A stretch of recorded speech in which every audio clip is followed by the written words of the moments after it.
next year, increasing per pupil funding in real terms.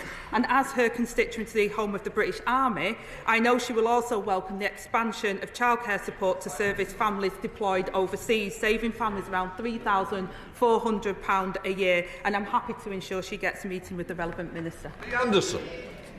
Thank you, Mr Speaker. Just a few weeks ago from that dispatch box, the Minister for Rural Affairs said that he had been congratulated by a farmer over the introduction of the inheritance tax. Now, I think this farmer must have been a cannabis farmer, because just yesterday we had 10,000 farmers on Whitehall protesting against this madcap decision. So does the Deputy Prime Minister agree with me that this decision should be thrown in the trash can along with Rachel from Accounts' CV? Well, Mr Speaker, he talks about CVs. It's good to see the honourable member doing well on his bench. Once a Labour councillor, then a Tory MP, and now a Reform Chief Whip. Every time he switches party, he gets a promotion. Mr Speaker, I've already outlined what we've done to support our farmers, and we'll continue to support the farmers, and we'll continue to invest in our public services to get Britain back on track. Graham Stringer.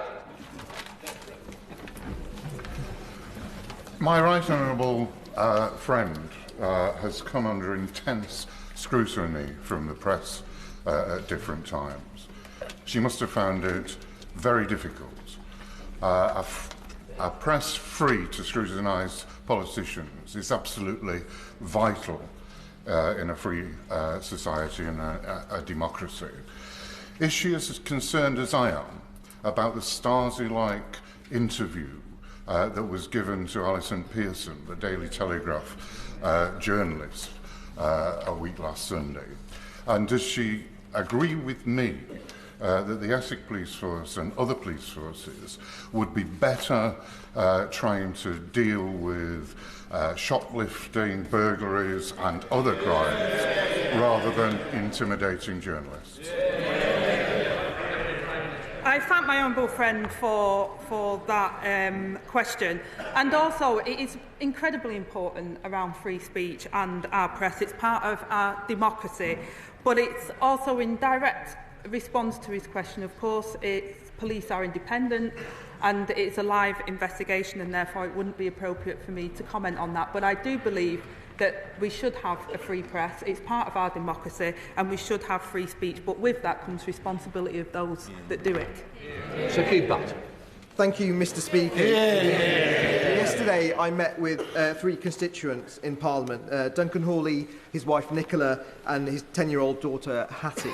Duncan is a sheep farmer and he stewarded his family farm for most of his life. He's outraged and hurt and worried about the government's deeply damaging family farm tax. And he's deeply worried about food security, food inflation and whether we'll even be able to pass that farm on to future generations. So my question to the Deputy Prime Minister is very simple. Why has this Labour government declared war on British farmers?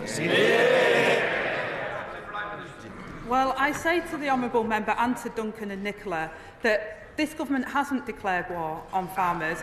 The vast majority of farms will not pay any inheritance tax, and we have protected them. We have been as generous as we can, and the farmers rely on our public services like everybody else. We inherited a £22 billion black hole from the Conservatives, who spent reserves 3 times over. We are investing in our schools, our hospitals, our public services and housing. And if the honourable gentleman wants to suggest what he would do differently, if he doesn't agree with that, like the Leader of the Opposition, then he should say so.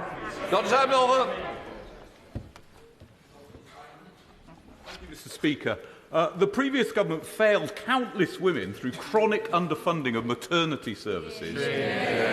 At Stroud Maternity Hospital, postnatal beds have remained closed for over 2 years. Local midwife-led units like Stroud deliver fantastic quality of care for women whilst having really low intervention rates during birth. Can the Deputy Prime Minister outline what steps this government will take to improve maternity services? Well, I thank my honourable friend for that question. I'm sorry to hear about the situation in Stroud, and I thank him for raising this important issue for women in his constituency. The Darcy report clearly set out that under the previous government, the NHS was broken, with patients waiting too long for care. We're committed to ensuring that all women and babies receive safe, compassionate and personalised care through pregnancy, birth and, critically, following those months ahead. We will ensure maternity services deliver the best outcomes for patients as we invest to build an NHS fit for the future. Rachel Roberts. Diolch yn fawr iawn, Yfarydd. Now, I know how much professional care work means to the Deputy Prime Minister. Cariad care homes in Porthmadog tell me they won't be able to absorb the additional exorbitant costs imposed by her government's budget. They tell me they believe this poses a threat worse than COVID to their business. Wow. Will she personally intervene, therefore, so that her government at least makes care providers exempt from the rise in employers' national insurance contributions? Here.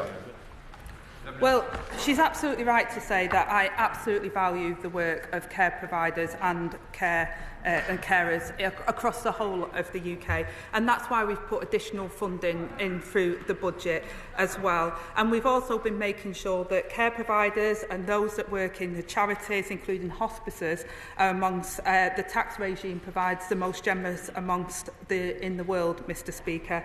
This includes tax release for charities and their donors worth over £6 billion for the tax year of April 2024. We put record funding into our NHS. We've increased funding into adult social care and children's social care, and will continue to support our public services that were left on their knees by the last government. Glenn Thomas. Thank you, Mr. Speaker. 2 weeks ago today, the Chancellor announced a historic £22.6 billion investment into the NHS because it is our duty to rescue this country's health service after 14 years, sadly, of mismanagement, underinvestment and, unfortunately, also misleading announcements from the party opposite. In Plymouth, Derriford Hospital, where I represent, serves not just my constituency, but 19 constituencies across the South West. It is the only major trauma centre for adults in the South West. However, we have really suffered from those decisions from the Conservatives. Can the Deputy Prime Minister outline how that historic investment is going to make its way to Plymouth?